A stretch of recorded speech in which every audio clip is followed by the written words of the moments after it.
हवामान बदल हा आजच्या काळातला सर्वात गंभीर प्रश्न आहे. तापमान वाढ, नैसर्गिक आपत्ती, उष्णतेच्या लाटा, दुष्काळ, वादळ आणि त्याचा सामाजिक, आर्थिक आणि पर्यावरणीय परिणाम या सगळ्यामुळे जगभरातले देश हे चिंतेत आहेत. हवामान बदलामुळे निर्माण झालेल्या संकटांवर उपाय शोधण्यासाठी वर्ष 1995 पासून कॉन्फरन्स ऑफ पार्टीज किंवा कॉप या वार्षिक बैठका आयोजित केल्या जातात. 2024 मध्ये अझरबैजानच्या बाकू इथं झालेली COP29 ही बैठक या प्रक्रियेतला एक महत्वाचा टप्पा ठरली. या बैठकीत जागतिक पातळीवर हवामान बदलांशी संबंधित अनेक मुद्द्यांवर चर्चा झाली, ज्यामध्ये नेट झिरो इमिशन गाठण्याचं उद्दिष्ट, लॉस अँड डॅमेज निधीची स्थापना, हवामान आणि आरोग्य धोरणांचा समन्वय आणि त्याचबरोबर जीवाश्म इंधनाचा वापर कमी करण्यासाठीच्या उपाययोजना यासारख्या विषयांवर सखोल चर्चा झाली. त्याचवेळी अमेरिकेत डोनाल्ड ट्रम्प यांच्या पुनर्निवडणुकीचा जागतिक हवामान धोरणांवरती होणारा परिणाम हा देखील चर्चेचा एक महत्वाचा मुद्दा ठरला. नमस्कार विद्यार्थी मित्रांनो, मी हर्षल लवंगारे आणि या व्हिडिओच्या माध्यमातून आपण COP29 परिषद आणि त्यातील वेगवेगळ्या स्वरूपाचे निर्णय, त्यात अमेरिकेची भूमिका, डोनाल्ड ट्रम्प यांच्या पुनर्निवडणुकीचा परिणाम आणि भारताच्या संदर्भातले महत्वाचे मुद्दे या सगळ्याची चर्चा करणार आहे.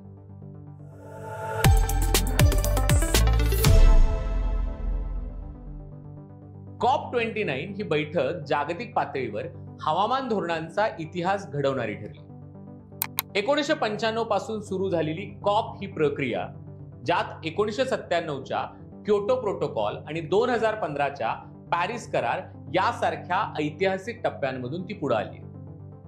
क्योटो प्रोटोकॉलनं औद्योगिक देशांसाठी कार्बन उत्सर्जन कमी करण्याचं बंधनकारक उद्दिष्ट निश्चित केलं, तर पॅरिस कराराद्वारे जागतिक तापमान वाढ 1.5 डिग्री सेल्सिअसच्या आत मर्यादित ठेवण्याचा संकल्प केला होता.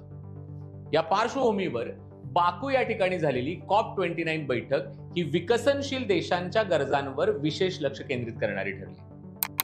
हवामान न्याय अर्थात क्लायमेट जस्टिस आणि जागतिक सहकार्याच्या गरजेवर या परिषदेमध्ये भर देण्यात आला, ज्यामध्ये नेट झिरो इमिशन हा COP29च्या चर्चेचा केंद्रबिंदू होता.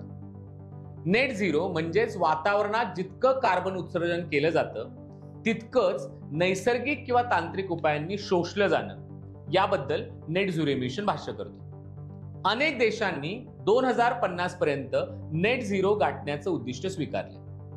यासाठी सौर ऊर्जा, जैव इंधन, कार्बन कॅप्चर टेक्नॉलॉजी यासारख्या स्वच्छ ऊर्जेच्या स्रोतांचा वापर करण्यावरती भर देण्यात आलाय. मात्र नेट झिरो साध्य करणं हे सोपं नाहीये. विकसनशील देशांसाठी आर्थिक आणि तांत्रिक मर्यादा या मोठ्या अडचणी ठरतात. या देशांना हरित ऊर्जा प्रकल्प राबवण्यासाठी प्रचंड आर्थिक मदतीची गरज आहे.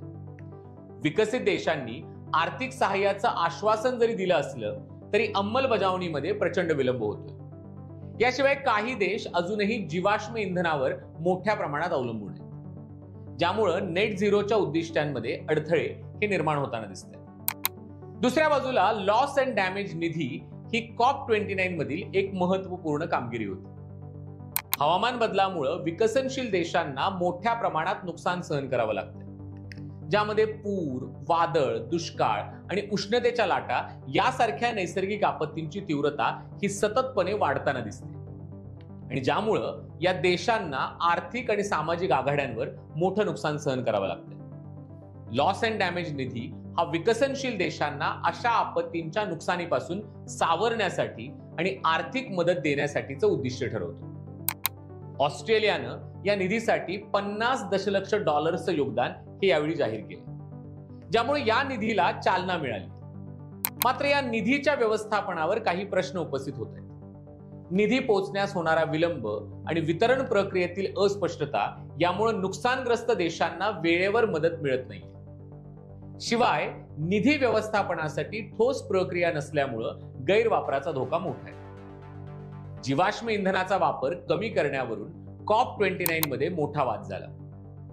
COP29 या मागील परिषदेमध्ये जीवाश्म इंधन जसं की कोळसा, तेल, वायू याचा वापर टप्प्याटप्प्यानं कमी करण्यावरती सहमती झाली होती.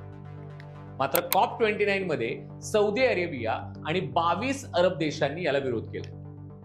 त्यांच्या मते अशा उपाययोजना त्यांच्या अर्थव्यवस्थांसाठी हानिकारक ठरतील आणि त्यामुळं जीवाश्म इंधन कमी करण्यासाठीचे जागतिक प्रयत्न हे संत झालेले दिसतात। या वादामुळं हरित ऊर्जा संक्रमणाला धक्का बसलाय आणि जो जागतिक तापमान वाढ रोखण्यासाठी अत्यंत महत्वाचा आहे। हवामान बदलांचा आरोग्यावर होणारा परिणाम लक्षात घेऊन बाकू या परिषदेत Baku COP presidencies continuity coalition for climate and health या नव्या गटाची स्थापना करण्यात आली। या गटाचा उद्देश हवामान धोरणांमध्ये आरोग्यविषयक घटकांचा समावेश करणं हा होता। हवामान बदलामुळे होणाऱ्या उष्णतेच्या लाटा, साथीचे आजार आणि इतर आरोग्य समस्यांवर लक्ष केंद्रित करणं आणि त्यानुसारची धोरणं जाहीर करणं हे या परिषदेमध्ये आणि या एकूणच निर्णयामध्ये महत्त्वस्थानी होतं। या धोरणाद्वारे जागतिक आरोग्य आणि हवामान धोरणांचा समन्वय साधण्याचा प्रयत्न केला जाणार आहे। 2024 या वर्षामध्ये डोनाल्ड ट्रम्प यांच्या पुनर्निवडणुकीमुळे जागतिक हवामान धोरणांवरती मोठा परिणाम होण्याची शक्यता ही पण निर्माण झाली। डोनाल्ड ट्रम्प यांच्या पहिल्या कालखंडामध्ये किंवा त्यांच्या पहिल्या कार्यकाळामध्ये त्यांनी अमेरिकेला पॅरिस करारातनं बाहेर काढलं होतं आणि जीवाश्म इंधनाला प्रोत्साहन दिलेलं होतं। त्यांच्या पुनर्निवडणुकीमुळे अमेरिका पुन्हा पॅरिस कराराच्या उद्दिष्टांपासून दूर जाईल अशी भीती व्यक्त केली जाते। लॉस अँड डॅमेज निधीसाठी अमेरिकेचं योगदान कमी होण्याची शक्यता आहे आणि ज्यामुळं विकसनशील देशांना मदत मिळण्यामध्ये अडचणी निर्माण होऊ शकतात। त्याचबरोबर अमेरिकेच्या जागतिक नेतृत्वाशिवाय हवामान बदलांवर कृती करणं हे अवघड होण्याची शक्यता देखील निर्माण झाली। दुसऱ्या बाजूला भारतानं हवामान बदलाशी लढण्यासाठी महत्त्वपूर्ण भूमिका घेतली। इंटरनॅशनल सोलर अलायन्सच्या माध्यमातून सौर ऊर्जा प्रकल्पांना चालना देण्यासाठी भारतानं आघाडी घेतल्याची दिसते। 2070 पर्यंत नेट झिरो गाठण्याचं उद्दिष्ट भारतानं निश्चित केलं। हवामान न्यायाच्या माध्यमातून भारतानं विकसनशील देशांच्या गरजांवर जगाचं लक्ष वेधलं। मात्र भारत अजूनही कोळशासारख्या मोठ्या प्रमाणात जैव इंधनावरती अवलंबून आहे, ज्यामुळे कार्बन उत्सर्जन कमी करणं हे आव्हानात्मक ठरतं। COP29 बाकू बैठक ही जागतिक हवामान धोरणांसाठी महत्वाचा टप्पा ठरली। लॉस अँड डॅमेज निधीची स्थापना आणि हवामान व आरोग्य धोरणांचा समन्वय ही सकारात्मक पावले यामध्ये होती। मात्र हवामान वित्तीय सहाय्याबाबत ठोस आकडेवारीचा अभाव असलेला या परिषदेमध्ये आपल्याला दिसतो। जीवाश्म इंधन कमी करण्यासाठीचे मतभेद यामुळे जागतिक सहकार्याची गरज ही पुन्हा एकदा अधोरेखित झाली।